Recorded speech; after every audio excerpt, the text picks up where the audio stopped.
आज हम लोग एक ट्रिक के माध्यम से मुगल वंश के शासकों का क्रम जानेंगे। जैसा कि हमारा ट्रिक है,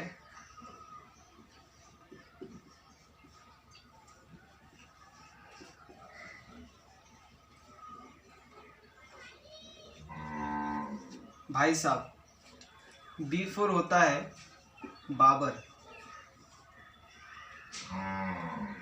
H4 हुमायूं, A4 अकबर और आई से हम लोग याद रखेंगे। आई का कोई नहीं होता है तो इसमें हम लोग याद रखेंगे आई से होता है जहांगीर। इसे अपवाद के तौर पर याद रखना है।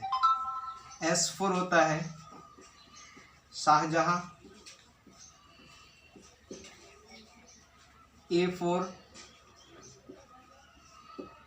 औरंगजेब और B4 बहादुर शाह जफर। इससे हमें क्वेश्चन इस तरह पूछा जाता है, कभी जो है चाहे वो कॉम्पिटिटिव एग्जाम हो या किसी भी बोर्ड के एग्जाम में जो है सवाल इस तरह से पूछा जाता है कि मुगल वंश का दूसरा शासक, तो मुगल वंश का दूसरा शासक हमारा हुमायूं हो जाएगा। या पूछ देता है कि मुगल वंश का अंतिम शासक, तो मुगल वंश का अंतिम शासक क्या हो जाएगा? बहादुर शाह जफर। और बाबर जो है मुगल वंश का क्या है? संस्थापक है।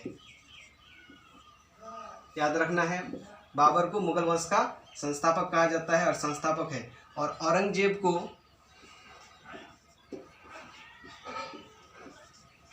जिंदा पीर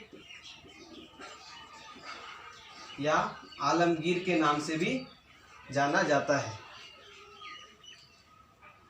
और इस ट्रिक से हमें इस तरह के क्वेश्चन को भी हल करने में मदद होगा, सॉल्व करने में। कि अगर पूछा जाए कि बाबर का पुत्र कौन था, तो बाबर का पुत्र हुमायूं था।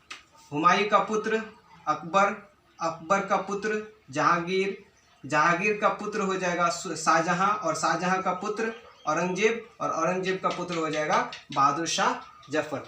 इस तरह से हम लोग जो है मुगल वंश के जो है शासकों के क्रम में जो सवाल पूछे जाते हैं उसको आसानी से और बहुत ही कम समय में बना सकते हैं।